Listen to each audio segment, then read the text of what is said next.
Hi guys, this is Rachel. I'm your friendly neighborhood community liaison from the Tri-State Chamber of Commerce, and I'm sitting here today with Peter from GAIT Therapeutic Riding Center.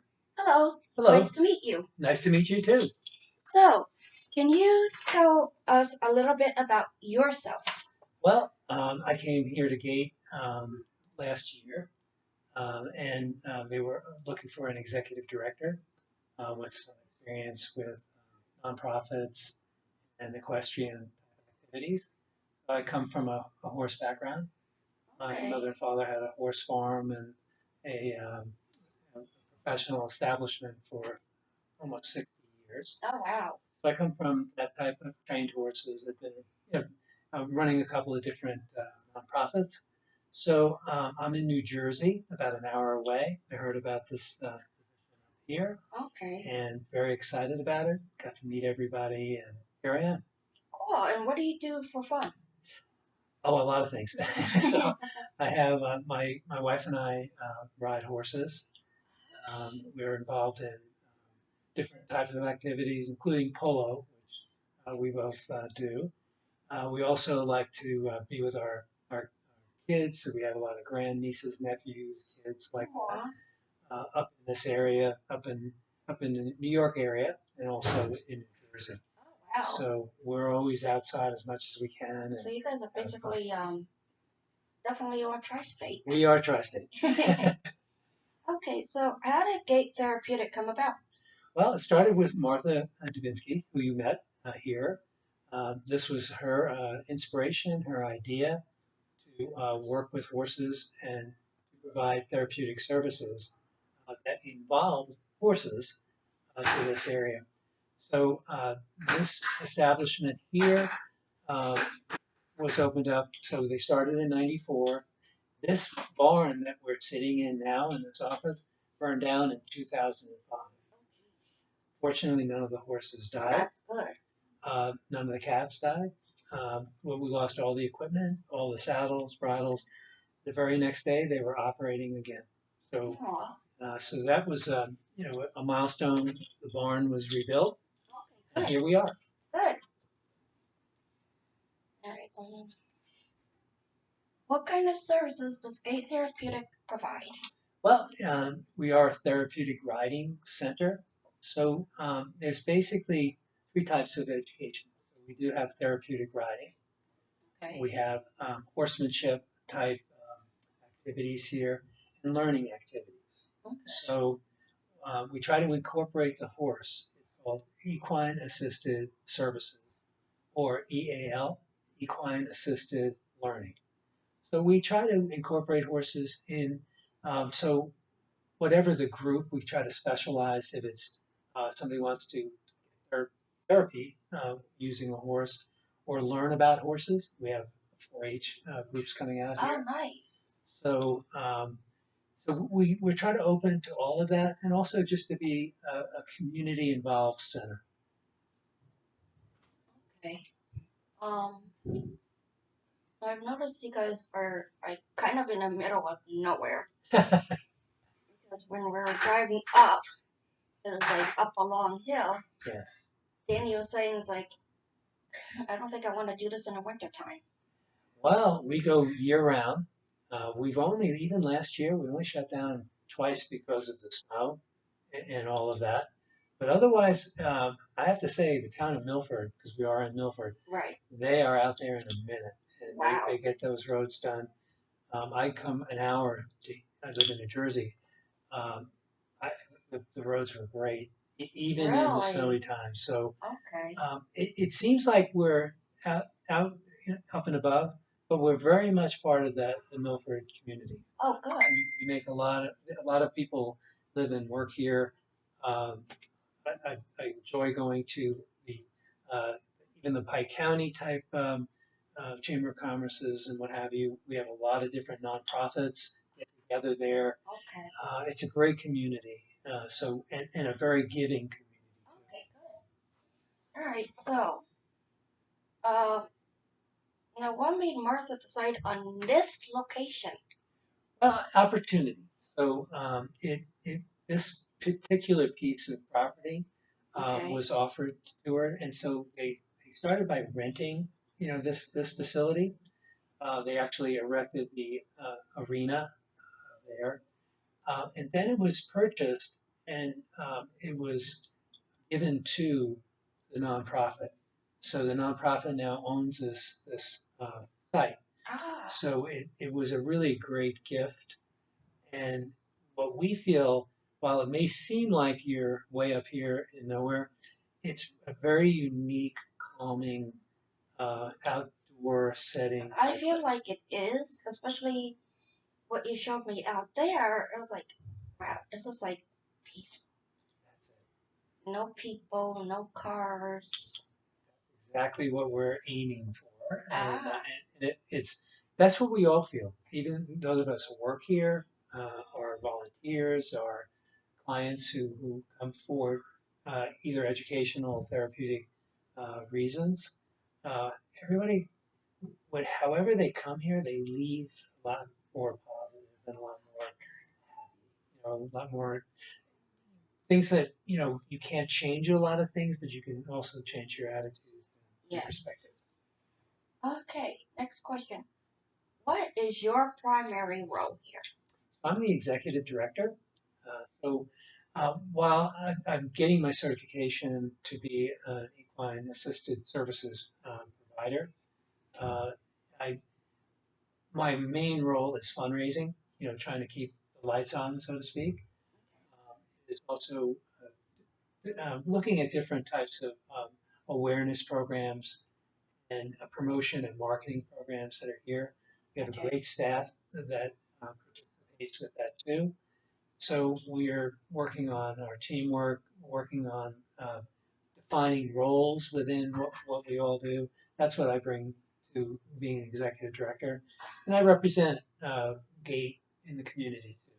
So if there's Oh, any public functions or what have you, or we do our nonprofit gatherings, so I represent GAIT, speak about GAIT, and it is a nonprofit, so we do have to fundraise, right. responsible for that, and looking for grants and what have you that support organizations like this. Okay, and what are some ways you do to fundraise? Oh, we have different events that we plan. Actually, with our 4-H group, they'll do some fundraising with us, car washes. Oh, We okay. also have we do promotions on online, people that are on Facebook, whatever. So we'll have wish lists. We have all different things. We also go to the Rail Riders baseball games for a fundraiser. Okay. We'll be having a polo match down in Tinicum Park, Pennsylvania. So these are things where we try to raise awareness. Number one, and number two is raise Okay. Now, because I noticed there was no class going on, funds. Mhm. and so when there's no class going on, like say there's something to be done all day, do you guys exercise the horses? Mhm. Oh, yes. So what within our staff we do that, and also our volunteers. We have a very great group of volunteers that on Tuesdays particularly we have volunteer day where the volunteers come, they clean the horses, the stalls. They really are interactive with the horse. Okay. We also keep them uh, physically fit, and we make sure they're in great health. They're fed really well. So with horses, it's 24/7. We have to care for them literally every minute of their lives. And that's what we do. We all take turns with that. We have two barn managers that are always here. So it's an ongoing situation. And there's always something to be repaired or fixed or painted. We have a great volunteer. Home Depot comes out here and they use us as a project. They supply Ah, us with nice. workers and material. They've been a great support for us too. Good. Now, what exactly do you feed the horses? Well, main things are grain, which is and hay. So the hay, and they get pretty much hay twice a day, but So that's the main ingredient. But we do give them supplements and make sure that their digestive system is working very well. Always clean water. So they're fully and their diets are very regulated. Okay, now when you give them supplements, like I guess it's vitamins, Right, how do you give it to them? right in their feet. Oh, in their feet? They eat them. Ah, and they're cooperative. They love it. Yes. I wish some dogs would cooperate. Well, if you camouflage it, even dogs will eat anything, So, but the horses are because it's formulated to be palatable, so that they like Okay, it. good. It's any supplement is usually a grain. I mean, there's times that you can give them, electrolytes, like people would do in the water or in the feed. Oh, So okay. they assimilate it. All right. Now, I know you only came last year, Mhm. but I'm just wondering how did you guys fare when COVID hit? Yeah, and unfortunately, we this therapeutic riding center, and I've talked to others, riding center executive directors throughout the country. It flattened participation because Oh, again, during COVID, face-to-face kind of situations, for a year or so.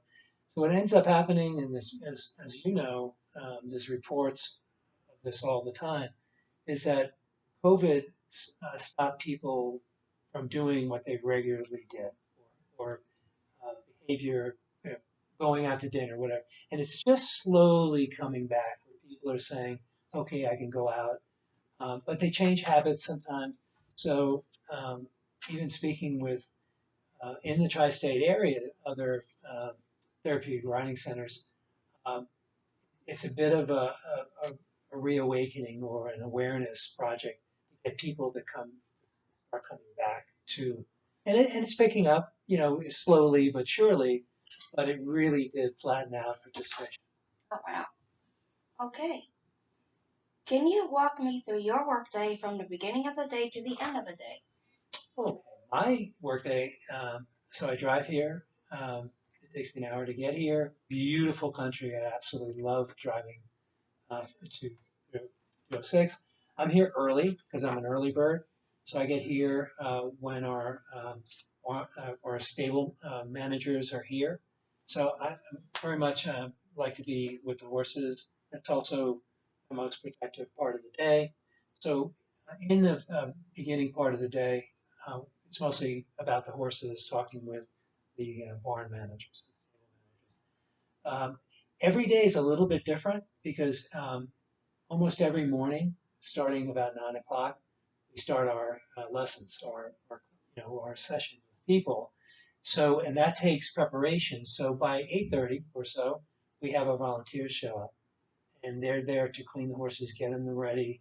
We assign them different positions because for each therapeutic ride, you basically need a horse, a person to lead the horse, two people on either side of the client, an instructor, and if there's a therapist. So it would be a minimum of 3 to Okay. 5 people per client per horse. So Ah, all those people have to be coordinated. So um, Diana, who works with us, she's our coordinator. She gets all of that ready beforehand. So I'm also a volunteer and I help. I'll either be doing that or I'm doing administrative work okay. here. And a lot of the administrative work is writing grants, looking for grants, also developing programs that we're going to be doing here. Um, we've connected with a lot of the veterans organizations, different organizations, schools. So what we're trying to do is build awareness. So one of the main things here is called our awareness project. So we're talking with you and a lot of other people to let people know what we do here and how can be accomplished. Open door policy. We've had open houses here so people see what therapeutic riding is, and we have a lot of offerings. So we're getting back out in the community, and that's a lot of I help with our staff, who is terrific with that too. posting things. I do a lot of the help with the writing, of some of our narratives, of stories, what have you, um, or I'll edit them. So it's a team project, and so we have the work that's every day, and then we're always planning ahead. There's always things that are happening going forward. We have weekly meetings with our staff. Again, volunteers come almost every day. So we have probably 20 or 25 people. And then we have 10 people, 15 people that are here just about, and they're retired or they're, make time to give back. Okay. So this, all of that is so my job is just to coordinate everybody's activities to meet our goal. Ah, okay. Now the next two questions I'm going to ask you are now on the sheet. Mm-hmm. So, do you have a good number of people come to ride horses? Yes. Mm-hmm. Almost every day we'll have classes. We have some of them are clustered in the morning, and some we have our evening classes. And so they may start at 3, 4, and 5. Also weekends, we go every day. I told you about Sunday, we don't operate there, but Saturdays we pretty much go through about 12 o'clock. Then starting at 12, every other week we have 4-H coming at 12:30 to 2. Okay, and the next question is, do you do school trips like from Port River School District or Delaware Valley? We have Delaware Valley comes at a couple of different times with us. Actually, tomorrow in the morning, it'll be our fifth of 5 days where 27 uh, participants come from Camp Lemar. I don't know if you know that camp. No, it's for special needs people. And so they've been coming for like 25 years, every summer. Wow. So we also have Delaware Valley comes. Again, some special needs. And that is in a riding situation. Like Camp Lemar, which will be tomorrow, they ride. We have we call equine assisted learning. So that's off the horse. So we're in and around horses. We're cleaning them. We're handling them. We're interacting with them. And so we have certified people that are interacting with them. So we do, and we do have school. We have a school trips, field trips come out here. I think we're working on that for next week. And we're open for all of those things. Ah, okay. Now, next question. What do you hope that GAIT Therapeutic brings to the tri-state area? It brings us. It brings therapy. We're open. We're inclusive. We're reaching out to people. We do have a service that we are convinced that helps people. It's been here a long time. 1994, been doing that service. We have a really great board that understands it. Half of the board are volunteers. The other half are just that have special needs people uh, in our programs. So it's very intimate that way, and the sense of being part of this community um, expands out. So our community is the tri-state area. Um, we have people coming a long way to get here too, because there is a special thing about this place that once you meet the horses, once you meet the staff, once you meet the volunteers and our, certified, credentialed people, it's a good place to come. That's we want to maintain that and keep that going and just always be open and ready to go for people coming in. Ah, okay. All right. So the next question asks, how do you see a tri-state area for a thriving business like yours? So basically, what the question is asking, say you're on a computer and you just happen to look out the window. How do you see the tri-state area? I was born in the tri-state area, so I kind of know. I was from Long Island. I know this whole area brings such a diverse group of people. So you have cities that are pouring out of the cities in the summers, right? In the spring and the fall and all of that. So again, I think for us, even with your organization, we want to get the word out and be awareness about what we do here. Um, while we, maybe it's too far afield to get people to come 2 hours to come here, but we want to be in, and we say, and we are the premier. So there's an accreditation um, organization called Path International that gives accreditations to various centers. We are the premier, the highest level in the tri-state area for therapeutic riding service. Okay, so this is going to be another question that's not on here. So say especially disabled child and their family come like 2 hours away, Mhm. and they're here for like 2 hours riding the horses. Is there like a hotel or anything nearby that they can stay at so they can enjoy what? Absolutely. If you haven't been into Milford, it's one of the nicest towns you'll ever want to see. There's several little inns, everything else. And then as you go out further, there's hotels, there's everything else on the main highways. But the town of Milford has everything that you can think of, like that. Nice restaurants, nice little shops, nice little. It'd be the type of thing if they were coming out for that, they'd also come and want to stay in the area because it's absolutely gorgeous. There's so much, to see and do almost every season. So I think that is also a draw, and it's to the advantage of the tri-state area because it's beautiful up here. Yes. Wherever you are, if you put, if we're the middle of the circle here, anything around it is just gorgeous.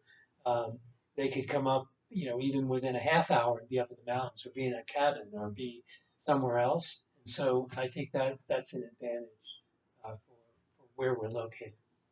Okay. Now, next question. Might be a little difficult. Mhm. Where do you see yourself in 10 years? Wow. I'm just happy to be here every day. Just so I don't look that far out personally, but we're building this place to be able to stay here forever, right? We try to build systems, and if there's a need for this place, it's a nonprofit. This place is here. It needs to create income to stay active and vibrant. Right. So in our business plan, we hope that that's the expectation. Everybody's looking at that to be. It's not just where am I going to be here in 10 years. My goal is to help to build that foundation that keeps this place here for 10 years or 100 years. Wow. Because that's the way it is. And we basically we just created a 3-year business plan. Business plans usually 2 to 3 years out. So the board is operating on that. Certain goals and expectations each year, trying to build capacity that we can give a lot more services. We want to have the right staff, the right horses. We always have to be on the lookout for horses. So we're building for the future, whatever that future entails. And 10 years is certainly within that wheelhouse. So, for non-business oriented people like myself, can you explain exactly what a business plan means? Right. Well, it's like anything in life. You really can't do anything or go anywhere without a plan. Right? You're going to go somewhere, you usually have to have a map or Google or something. Oh, yeah. You have to chart it out. Without goals and expectations, you don't know what really to build for. There's 1,000 things you can do. So you limit to what you think you can do the first year, build on that the second year, and build on that to the third year. So you also have to look at your board. Where's their role? Where are your volunteers? Are there fundraising? Bottom line is, if you don't have fundraising, grants, and those types of things to keep going, and that's every nonprofit. I would say I would be very surprised most nonprofits that they don't have business plans. They usually do. I've served on at least 20 different boards. I'm on 3 or 4 boards now. They all have business plans. They want to know where they want to go. Right. And you got to point in that direction, and sometimes you really get there, But Yeah. without a plan, you're not going to be able to do I understand. Last question. Where do you see the tri-state area in 10 years? that. I'm hoping to still be around it because I love it. It's not going anywhere. It's as an older person who was born and raised here. I lived in Florida for about 40 years and came back here. So my thing was because my wife and my family um, were all here when we went to Florida. We came back here just before COVID because we wanted to be back in the tri-state area. We have family on Long Island, we have family in Connecticut, we have family in Pennsylvania, literally all in this area. So on a personal level, I mean, who wouldn't want to be in the tri-state area? So I think that translates to most people here. You can go different places, but what tri-state area provides? If you want to go to the biggest, most beautiful city in the world, you go to New York or any of those. If you're a city type, Philadelphia's close by. The tri-state. So I think it offers so much. And then every day when I drive up and down the road, I'm going, there's lakes and the most beautiful. Every season shows a different side of the tri-state area, right? So, I mean, who wouldn't want to be? Is the life different? The life in Florida different from the life in New York? Yeah. Or in the tri-states area? Yep. Yep. So many people from the tri-state area retire there, and that's they think the wonderful thing. And it is a beautiful state. I was there when it was really growing quite a bit. So Florida has a lot of advantages, and people think, well, it's a nice weather, everything else. Here, you have to change the seasons. You have all the seasons, so that is a. So you just compare it. I'm like a group of people I know that have gone to Florida, done business and whatever else. They tend to, call them boomerangs. They sort of boomerang back here because their kids move up here, and that's what I did. My kids moved up this way, so you kind of follow them and you stay with your family. So I think there's a lot of that going on, but wherever you go, it's like you say, it's home anyway. So make that your home. But this area does have so much to offer. Well, thank you so much for talking to me. All right, thank you for coming out and visiting with us and seeing what we do. Okay, thank you.